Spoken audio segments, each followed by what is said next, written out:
So the three main solutions that we are currently focusing in is the CRM, ERP, and IT outsourcing.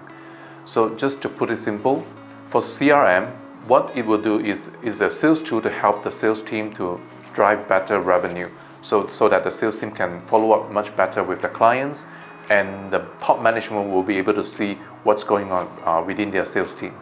And for ERP, generally it's